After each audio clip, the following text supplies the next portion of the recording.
Guys welcome back to my channel study with Wordy Wisdoms. तो मैं आपकी अपनी टीचर दिव्या और आज हम स्टार्ट करने वाले हैं प्यारे प्यारे बच्चों के साथ में जो 10th क्लास के हैं। उनका एसएसटी का फर्स्ट चैप्टर है अपना जो the rise of the nation in the Europe. ठीक है, तो हम थोड़ा सा ये यूरोप के बारे में पढ़ेंगे। इसमें क्या है, फ्रेंच रेवोल्यूशन के बारे में भी दे रखा है, तो वन बाय वन हम पूरा पढ़ेंगे। ठीक है, तो पहला इसका जो फर्स्ट चैप्टर है, इसका जो पहला पेज है, इस पे एक वो दे रखा है डायग्राम, एक इमेज दे रखी है। तो उसमें क्या है, इसमें इमेज में क्या है, सब जो कंट्रीज है ना उनके क्या है, जो लोग हैं ना निकल पड़े हैं अपना अपना झंडा लेके। क्या करने के लिए? नेशन, अपना नेशन बनाने के लिए। क्योंकि क्या है, पहले क्या मोनार्की थी, आपको मालूम है, राजा रानी का राज था। तो आप देखिए इसके अंदर जो क्या है पिक्चर है जिसमें लोग अपने अपने फ्लैग लेके निकल पड़े हैं। और उसमें क्या है, स्टैच्यू ऑफ यूनिटी की भी, statue of liberty, sorry unity आए मुंह पे मेरे, स्टैच्यू ऑफ लिबर्टी जो है उसकी जो है एक मूर्ति आइडल है जो वहाँ पर है, और सब उसको क्या कर रहे हैं, अपना माथा टेक रहे हैं और आगे जा रहे हैं। ठीक है, तो क्या कर रहे हैं, चार्टर ऑफ राइट क्या होता है, जल्दी से मुझे कमेंट बॉक्स में बताइए। ठीक है, तो क्या कर रहे हैं, वो क्या कर रहे हैं, हाथ जोड़ रहे हैं और आगे निकल रहे हैं कि भाई हम अपना नेशन बना रहे हैं। ठीक है, तो इसमें क्या है, ऑलमोस्ट सारी जो कंट्री हैं वो जो है ये निकल पड़ी थी अपना नेशन बनाने के लिए। जैसे यूरोप है, अमेरिका है, इसमें और भी हैं, स्विट्जरलैंड हो गया, ये सब जो है ना, ये सब क्या है, अपने अपने देश का क्या है, अब ये राजा रानी के उससे ना बहुत तंग आ चुके थे राज से। तो इन्होंने नीचे आप देखिए जो कचरे जैसा लग रहा है वहां पर क्या कर रखा है, क्राउन तोड़ के फेंक रखे हैं कि हमको ये अब मोनार्की नहीं चाहिए, अब हमको क्या चाहिए, डेमोक्रेसी चाहिए। तो क्या है, हमें अपना अपना जो है नेशन बनाना है। तो इसके लिए जो है फेडरिक सॉर्यू जो है, उन्होंने क्या किया था, लोगों ये वो सोचते थे कि वो ये सोचते थे कि ना अब हमारा जो है ना देश कैसा बने, एक यूटोपियन देश बने। यूटोपिया का मतलब क्या होता है, आपको मालूम है यूटोपिया का मतलब क्या होता है? यूटोपिया का मतलब होता है कि जैसे क्या होता है, एक वेल नोन प्लेस होती है जो, जहाँ पर कुछ भी गलत नहीं होता, सब कुछ अच्छा होता है। तो वो चाहते थे कि ऐसा बने, और वो लोगों के लिए भी यही सोचते थे कि जो वर्ल्ड है वो क्या हो जाए, डेमोक्रेटिक हो जाए, सोशल रिपब्लिक हो जाए। तो वो ये सोचते थे। तो ये जो डेट है 1848 जो आपको याद रखनी है। ठीक है, ठीक है, तो क्या है, अब क्या है, जो सब लोग हैं ना, पीपल ऑफ यूरोपियन और अमेरिकन, क्या है, आदमी, औरत, मैन, वुमेन, हर एज के, हर क्लास के लोग जो थे ना वो निकल पड़े थे, marching in a long train. जैसे आप देखिए पूरी ऐसे ट्रेन बना रखी है उन्होंने पूरी, और क्या है, सब के अपने अपने फ्लैग थे। पहले क्या है, राजा का जो फ्लैग था वही लगता था, लेकिन अब सबने अपने अपने फ्लैग लगा लिए। यूरोप ने अलग बना लिया और अमेरिका ने अलग बना लिया। अमेरिका तो पहले ही आगे निकल गया था, क्योंकि तभी तो वो क्या है, एकदम स्ट्रॉन्ग कंट्री है। ठीक है ना, तो क्या है, यहाँ पर एक फीमेल फिगर जो मैं आपको बता रही हूँ, स्टैच्यू ऑफ लिबर्टी है, उसको क्या कर रहे हैं ये, अपना one hand and charter of the right man in the other. ठीक है, एक हाथ में झंडा ले रखा है और निकल पड़े हैं। ठीक है, तो ये क्या चाह रहे हैं, अपना अपना नेशन बनाना चाह रहे हैं। ठीक है, तो इसमें क्या है, इनका अपना अपना नेशन है, तो ये क्या है, अपनी अलग अलग लैंग्वेज बोलते हैं। इनका क्या है, इनकी जैसे क्या है, एक नेशन बनाने के लिए, जैसे हमारा देश है, यहाँ पर बहुत सारे लोग हैं, बहुत सारे इनके रिलीजियन हैं, रिलीजियस, ये अलग अलग, इनका क्या है, अलग अलग जाति है, अलग अलग क्या है, इनकी लैंग्वेज है, लेकिन फिर भी हम साथ में रहते हैं। ऐसा क्यों, आगे पता चलेगा आपको। तो क्या है, अगर आपको साथ में रहना है तो क्या करना पड़ेगा, एक ही लैंग्वेज बोलनी पड़ेगी, है ना।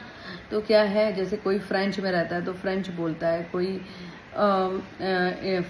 उसमें चाइना में रहता है तो चाइनीज बोलता है। ये जर्मन लोग होते हैं जो, ये सभी लोग क्योंकि अपना क्या करना चाहते थे, अपना कॉन्स्टिट्यूशन बनाना चाहते थे, अपना अलग, एक हंगरी है, पोलैंड है, इंग्लैंड है, आयरलैंड है, रशिया है, ये सब क्या है, क्या करते हैं, ये सब क्या करते हैं, अपना अपना नेशन बनाते हैं। ठीक है, nation of the world. During the 19th century में क्या होता है, 19th सेंचुरी में, अच्छा, नेशन स्टेट बनता है। ठीक है, multi nation state. Modern state किसको बोलते हैं, अच्छा, मॉडर्न स्टेट किसको बोलते हैं, जो सेंट्रलाइज होता है। जैसे क्या है हमारे जो एक क्या होता है मॉडर्नलाइज स्टेट होता है, जैसे कि एक राजा बैठा है, हाँ राजा बैठा है और जो जो जिस जिस जगह पर उसका कब्जा है ना, तो रूल वही चलते हैं, ठीक है, उसको बोलते हैं मॉडर्न स्टेट।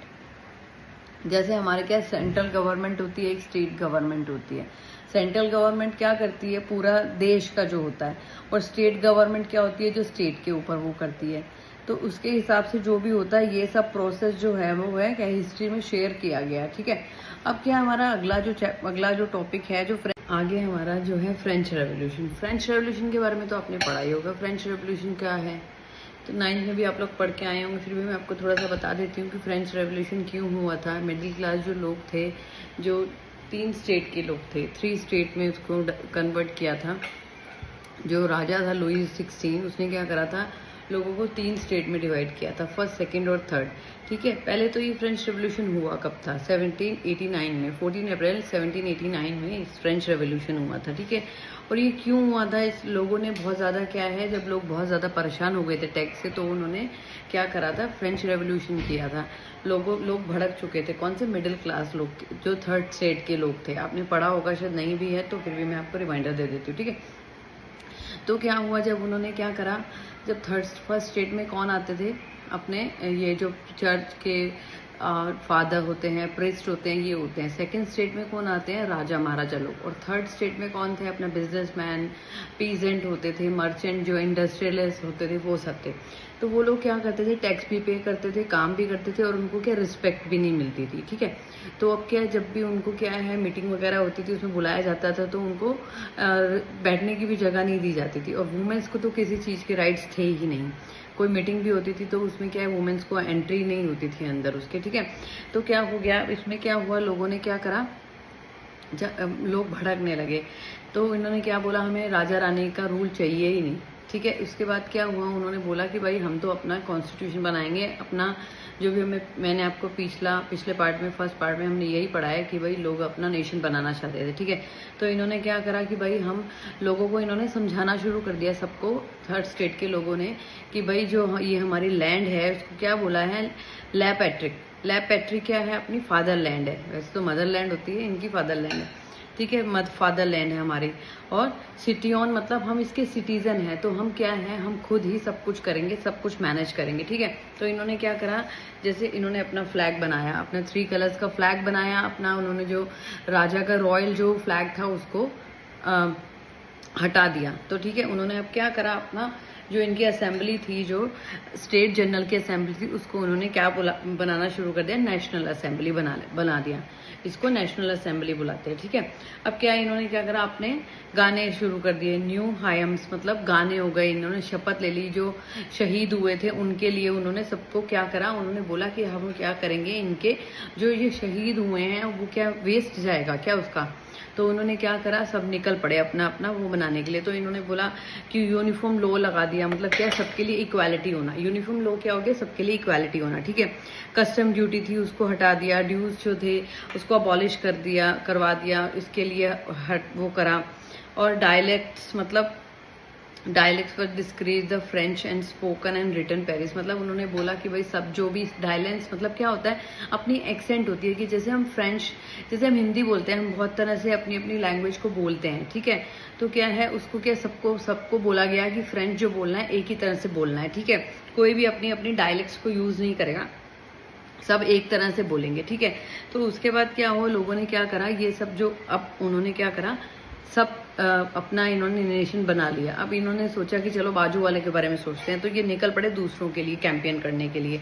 तो 1970 में क्या करा, इन्होंने होलैंड को, बेल्जियम को, स्विट्जरलैंड को, इन्होंने इटली को, इन्होंने सब जो है, इन्होंने बोला कि भाई उनको भी समझाया कि भाई तुम भी अपना नेशन बनाओ, है अपना नेशन बनाओ और अपने बारे में सोचो, हमें राजा रूजा को हटाओ पर, और अपने हिसाब से अपना देश चलाओ, ठीक है।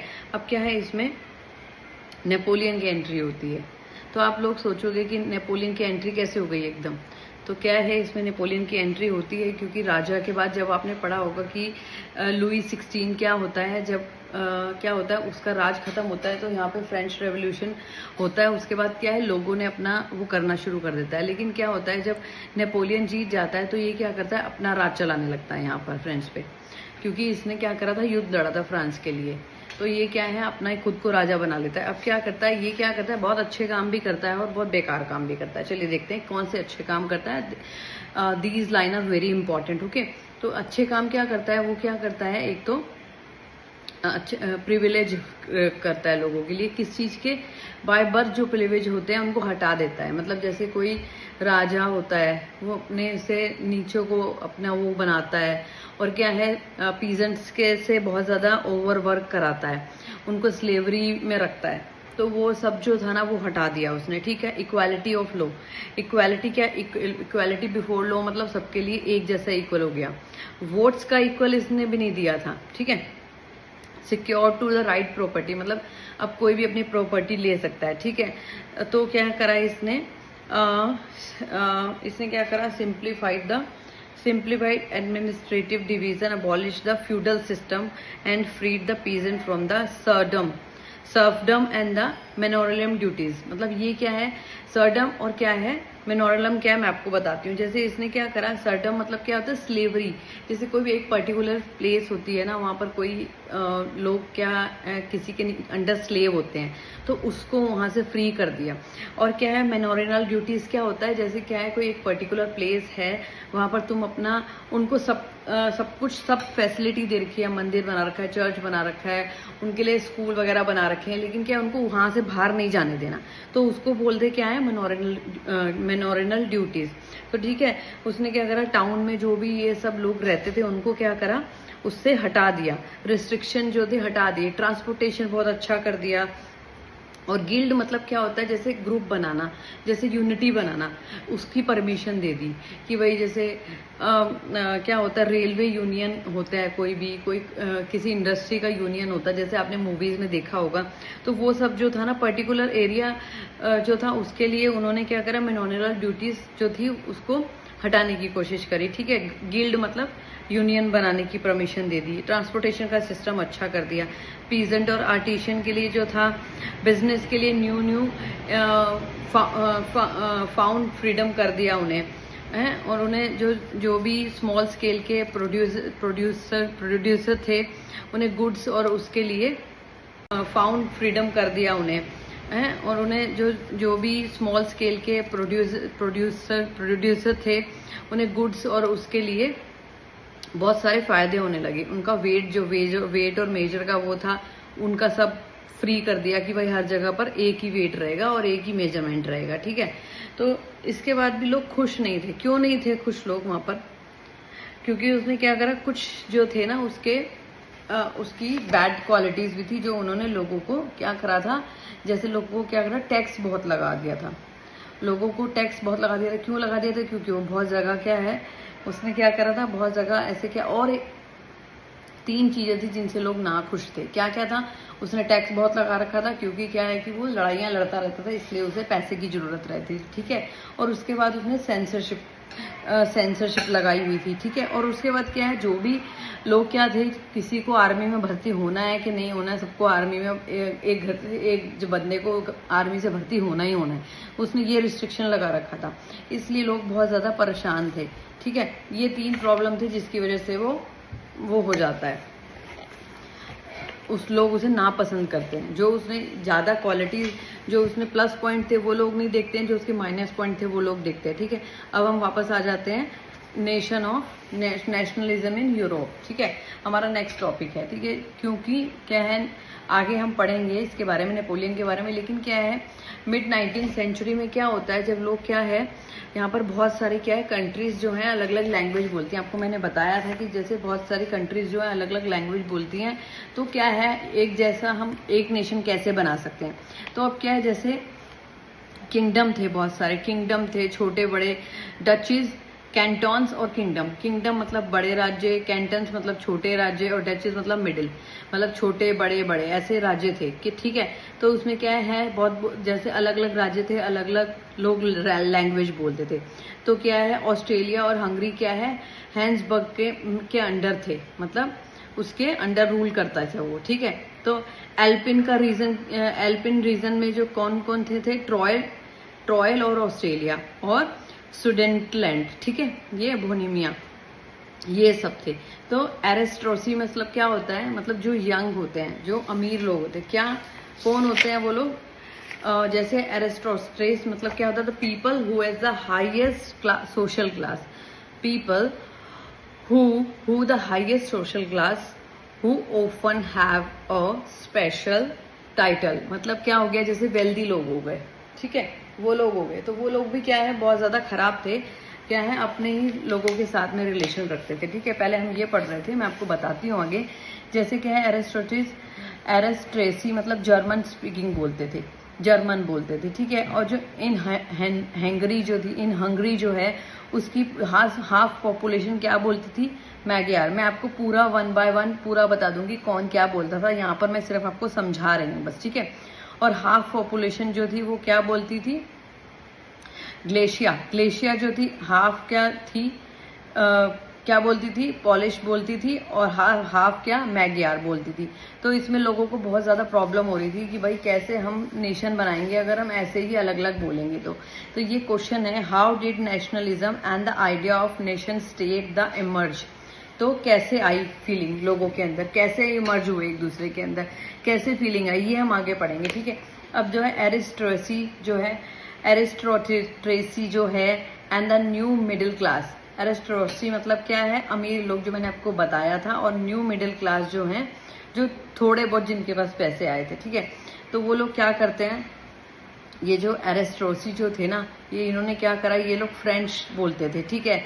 और ये फ्रेंच बोलना अपनी शान समझते थे, क्योंकि फ्रेंच जो थी वो बहुत ज्यादा, अभी भी आपने देखा होगा कि फ्रेंच बोलना लोगों के लिए क्या, अब लोग क्या पहले इंग्लिश सीखते थे, स्पोकन इंग्लिश सीखनी है हमको, अब लोग फ्रेंच सीखते हैं, ठीक है। तो ये लोग क्या है, अपना ऑनर समझते थे फ्रेंच बोलना। तो ये कि जो पावरफुल थे ना एरिस्टोक्रेसी, जो ये ना, ये क्या करते थे, पिक्चरों में ही हमने देखा है कि ये खाली क्या करते थे, जो इनकी कास्ट के एरिस्टोक्रेसी होते थे उनमें ही शादी करते हैं। ऐसा नहीं है कि किसी से प्यार हो गया और किसी से शादी कर ली, ऐसे नहीं थे।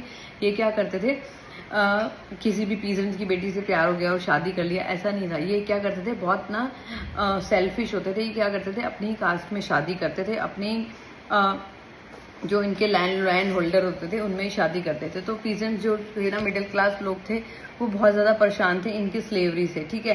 तो वो उनको स्लेव रखते थे। अब इनके बाद में क्या हुआ, जब 18 to 19 आया ना, 19th century, half of the 18th century ये होता है 18 और 19 की, ठीक है। तो क्या है, हाफ ऑफ 18th सेंचुरी आई तो लोगों ने क्या करा, इंडस्ट्रीज जैसे बननी शुरू हो गई, तो उसमें काम करना शुरू हो गए। तो उन्हें क्या है, जैसे वर्किंग क्लास पॉपुलेशन बढ़ने लगी, तो उसमें इंडस्ट्रीज हो गई, बिजनेसमैन हो गए, प्रोफेशनल सेंट्रल ईस्टर्न यूरोप के लोग हो गए। तो जो ये थे ना, तो लोगों ने क्या करा, जैसे जैसे इनके पास पैसा आने लगा ना, तो उन्होंने क्या अपना नेशन बनाने लगे। अब जैसे इनके पास पैसा आया, ये काम करने लगे, तो ये एजुकेटेड हो गए, एजुकेटेड और लिबरल मिडिल क्लास। तो ये लोग, इन्होंने क्या करा, इन्हें समझ में आने लगा कि भाई एजुकेटेड जो थे ना, जैसे जो मिडिल क्लास थे, उन्होंने अपने बच्चों को पढ़ाना शुरू कर दिया, तो वो एजुकेटेड हो गए, तो उनको नॉलेज हो गई इस चीज की, भाई क्या है कि हमें अपने प्रिविलेजेस को कैसे गेन करना है, अपनी जो पॉपुलैरिटी है उसको कैसे इकट्ठा करना है और कैसे नेशन बनाना है, ठीक है। अब हमारा नेक्स्ट टॉपिक है लिबरल नेशनलिज्म स्टैंड फॉर, कैसे है ये। तो लिबरलाइजेशन क्या होता है, लिबरलाइजेशन क्या होता है, व्हाट इज लिबरलाइजेशन। तो इसके ऊपर क्वेश्चन भी आ सकता है। इसके अंदर भी 2 पॉइंट्स है, मैं आपको आगे बताऊंगी। तो क्या है लिबरलाइजेशन, क्या है, फ्रीडम। तो ठीक है, तो इसमें क्या है, 2 कॉन्सेप्ट है, पॉलिटिकल लिबरलाइजेशन और इकोनॉमिक लिबरलाइजेशन। तो मैं आपको बताती हूँ इसके दोनों के कॉन्सेप्ट बताती हूँ, बहुत ही ज्यादा इंपॉर्टेंट है ये, ठीक है। तो मिडिल क्लास जो लोग थे ना, उन्होंने क्या करा, यूनिटी इक्वालिटी बना ली बिफोर लॉ, उनको मालूम ही था। तो उन्होंने क्या करा, कॉन्सेप्ट बनाया कि फ्रेंच रेवोल्यूशन में क्या करा उन्होंने, जो भी वो थे ना अमीर लोग, एरिस्टोक्रेसी जो थे ना, उनसे क्या, उन्होंने क्या करा, अपना गवर्नमेंट जैसे बन गई उनकी, तो इन्होंने क्या करा, अपना अब कौन होते हैं जो गवर्नमेंट के अंडर सब जो लोग काम करते हैं उनको बोलते हैं, ठीक है। ये सब हुआ, इक्वालिटी की डिमांड थी, इनकी नेसेसिटी थी, और राइट टू वोट था, ये सब हो गया इसके अंदर, ठीक है। तो प्रॉपर्टी और ऑल जो वुमेन्स की थी राइट टू वोट, तो ना तो नेपोलियन ने इनको दिया था और ना ही पहले जो था लुई 16 जो था, जब के टाइम पे वहाँ पर वुमेन्स की कोई रिस्पेक्ट थी, ठीक है। जैकोबन क्लब्स जो थे उनमें भी क्या है, जब भी उन्होंने क्या करा था तब भी वुमेन को वोटिंग राइट्स नहीं दिए थे, मेंस को ही दिए थे वोटिंग राइट्स, ठीक है। नेपोलियन के टाइम पे तो उसने ये सब किया ही नहीं था वुमेन के लिए, किसी ने कुछ नहीं किया था, ना इनको पता था कि क्या वुमेन्स के लिए कब हुआ था, ठीक है। अब क्या इकोनॉमिक ऑफ लिबरलाइजेशन, तो उन्होंने क्या 2 डिमांड थी उनकी, क्या चीज थी मिडिल क्लास की। एक तो क्या है फ्रीडम ऑफ मार्केट, जो डिमांड थी किसकी थी, मिडिल क्लास लोगों की। क्या चीज, 2 चीज की डिमांड थी, क्या थी मैंने आपको बताया था, मैं नेपोलियन के बारे में बताती हूँ आपको अभी। Freedom of market, 2 point important है, abolition of the state imposed restriction, ठीक है, ये 2 पॉइंट इंपॉर्टेंट है। अब क्या है, नेपोलियन क्या था, इसने क्या करा था, कौन कौन से जगहों पर अपने, कौन कौन सी जगहों पर अपना वो कर रखा था, राज जीत रखा था, जिनको उन पे क्या कर रखा था, उन्होंने 39 स्टेट बना रखे थे। उसने स्मॉल प्रिंसिपलिटीज ऑफ द कॉन्फेडरेशन, ठीक है, इसने क्या कर रखा था, 39 स्टेट बना रखे थे, 39 स्टेट बना रखे थे, और उनकी क्या अलग अलग करेंसी रखी थी, और वेट और मेजर भी अलग अलग रखा हुआ था। तो बड़ा बेवकूफ था ना, कितना लोगों को परेशान करता था ये। तो क्या है, हैम्बर्ग से न्यूरमर्ग तक जाने के लिए उसने क्या करा था, 1833 में हैम्बर्ग से न्यूबर्ग तक जाने के लिए उसने क्या कर रखा था, 11 कस्टम लगा रखे थे, मतलब हर जगह जाकर टैक्स पे करना पड़ता था, और 5% पे करना पड़ता था, ठीक है।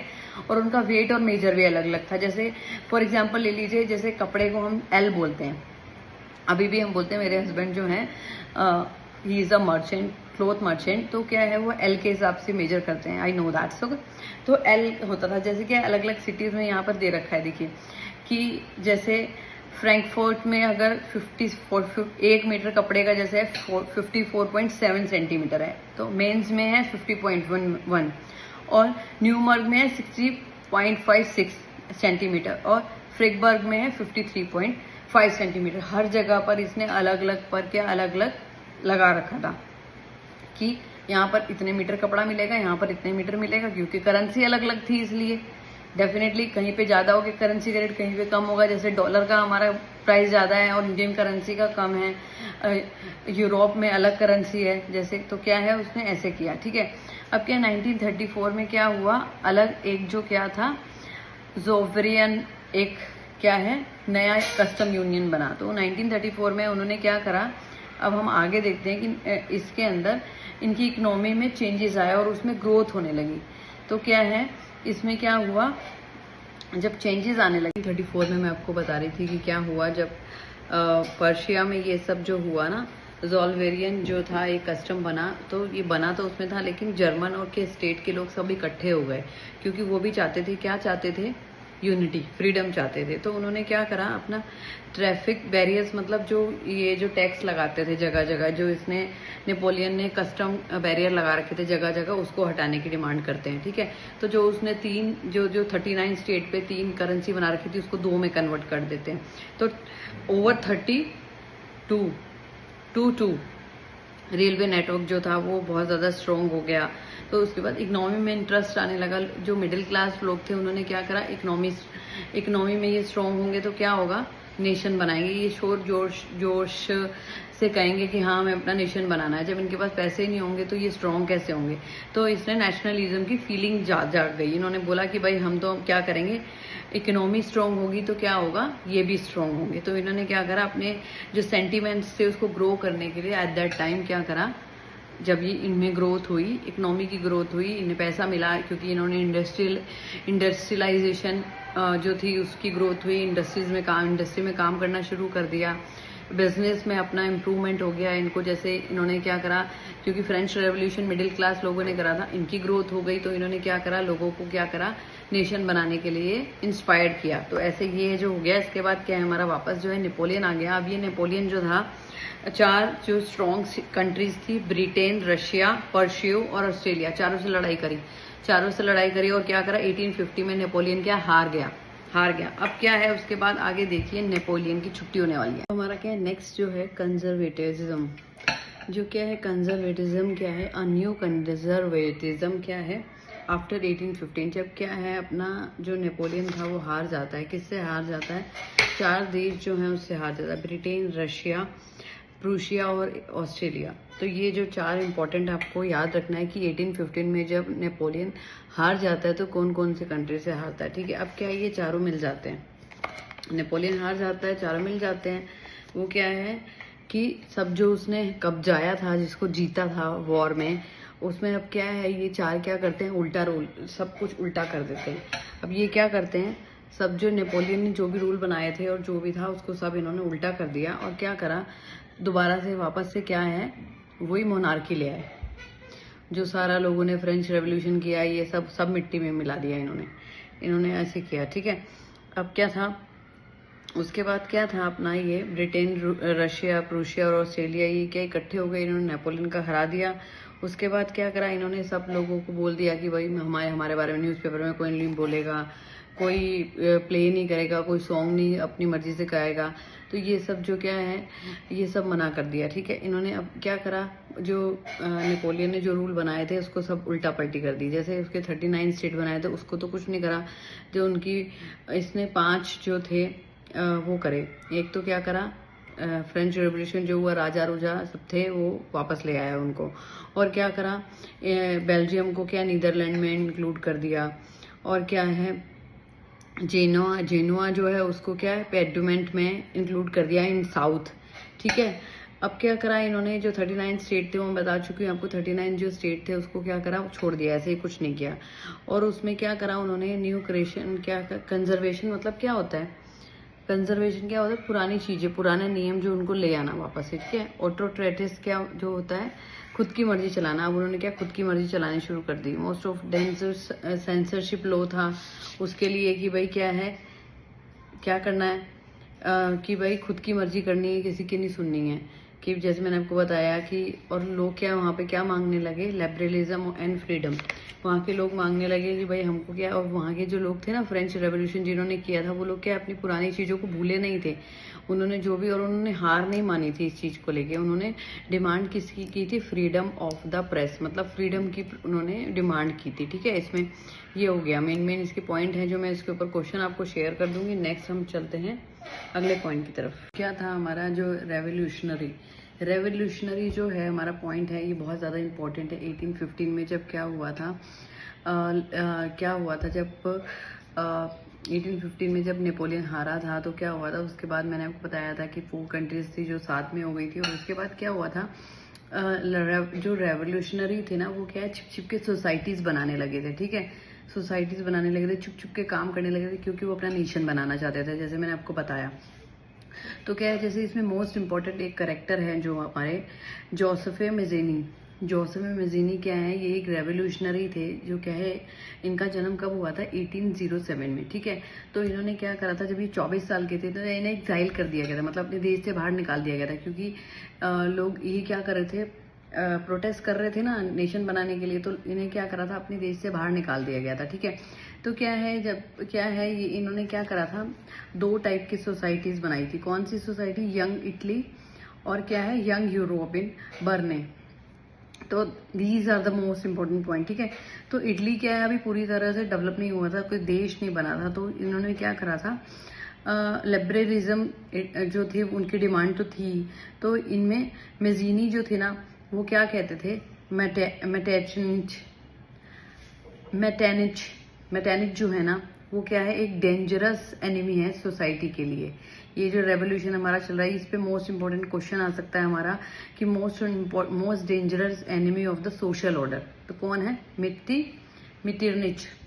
मिटेरनिच। ठीक है, ये आपका मोस्ट इंपॉर्टेंट है। चलिए अब नेक्स्ट टॉपिक हमारा क्या है, the age of the revolution. इसमें क्या 1832 1848 के बीच में क्या हुआ, क्या किसकी लीडरशिप थी, इफेक्ट क्या हुए इसके। तो ग्रीन फ्रीडम थी, ग्रीक्स फ्रीडम थी, जो वो क्या है इसके अंदर, क्या ग्रीक्स के लिए क्या फ्रीडम थी, वो सबके लिए देखते हैं। चलिए